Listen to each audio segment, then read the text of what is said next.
Bismillahirrahmanirrahim. Assalamualaikum warahmatullahi wabarakatuh. Izin memperkenalkan diri, nama saya Randi Saputra dengan NPM 2021020208 dari Prodi Hukum Tata Negara kelas A.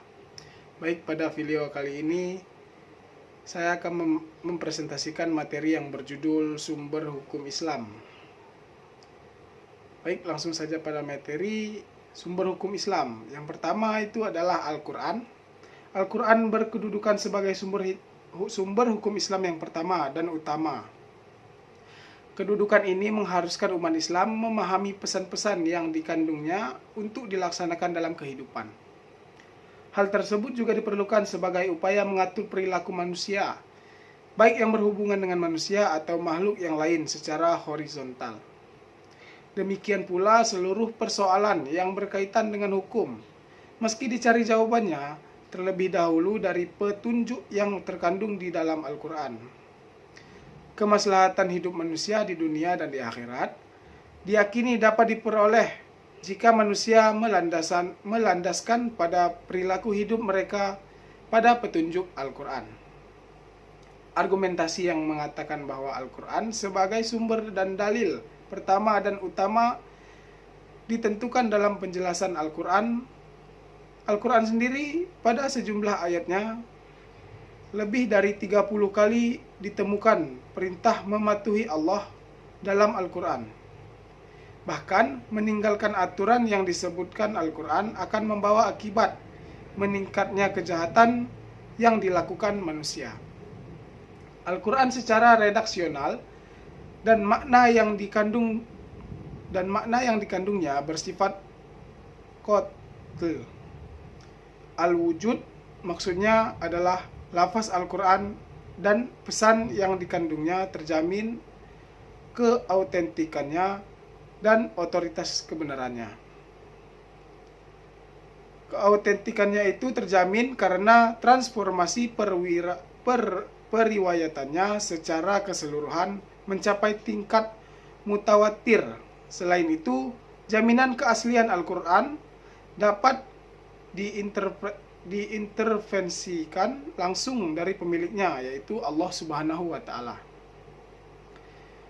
Sumber hukum Islam yang kedua itu adalah Al-Sunnah.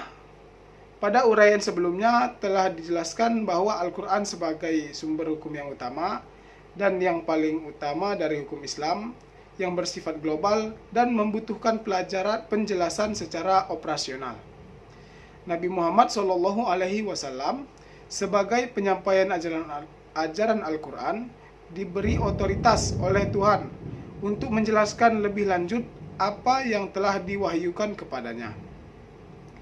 Dengan demikian, Al-Sunnah baik dalam bentuk perkataan, perbuatan maupun dalam bentuk takrir berkedudukan sebagai sumber kedua setelah Al-Quran.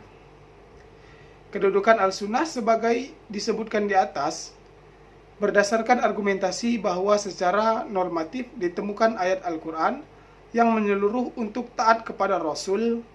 Ketaatan kepada Rasul sering dikaitkan dengan ketaatan kepada Allah Subhanahu wa Ta'ala. Seperti yang ditemukan pada surat An-Nisa ayat 13 yang artinya hukum-hukum tersebut itu adalah ketentuan-ketentuan dari Allah. Barang siapa taat kepada Allah dan Rasul-Nya, niscaya Allah memasukkannya ke dalam surga. Al-Quran sering menetapkan beriman kepada Rasul sama dengan kewajiban beriman kepada Allah Subhanahu wa Ta'ala yang telah disebutkan dalam surat Al-A'raf ayat 158. Penegasan Al-Quran juga disebutkan bahwa perbuatan Rasul berdasarkan wahyu yang diturunkan kepadanya, seperti yang disebutkan dalam surat Al-Najm ayat 3 yang artinya, dan tidaklah diucapkannya itu Al-Quran menurut kemauan hawa nafsunya. Sumber hukum Islam yang ketiga adalah akal dan proyeksi ijtihad. A. Pengertian akal. Akal menurut Al-Quran, lebih khususnya menurut pengertian pra-Islam, yaitu bahwa memerhatikan alam sekitarnya dengan otak, yang mana otak adalah organ tubuh atau akal. Artinya, akal itu sendiri terdapat di dalam otak seseorang yang digunakan untuk berpikir, dan berdasarkan pemikiran itu, maka lahirlah suatu ide atau gagasan mengenai suatu masalah yang difikirkan. Sebagaimana telah kita ketahui bahwa Allah Subhanahu wa Ta'ala menciptakan manusia berbeda berdasarkan akalnya dengan makhluk hidup lainnya seperti hewan dan tumbuhan. Berdasarkan perspektif Islam, peran akan dibagi dua, yaitu satu, memahami nilai-nilai ajaran agama. Apabila ada doktrin yang kurang jelas, akal akan merumuskan pelaksanaannya. Adapun ketika sebuah doktrin agama memiliki nilai-nilai sosial, akan bertugas menerjemahkan dalam konteks kehidupan kekinian. Bukan untuk mengubah doktrin, melainkan menemukan pelaksanaan doktrin. Kedua, akal bertugas memilih dan menyeleksi doktrin agama. Terkadang ada doktrin agama yang temporer, madaniyah, dan doktrin agama yang selalu kontemporer, makiyah. Terkait hal ini, akal bertugas untuk memilih kemungkinan terbaik pelaksanaannya. B. Proyeksi ijtihad.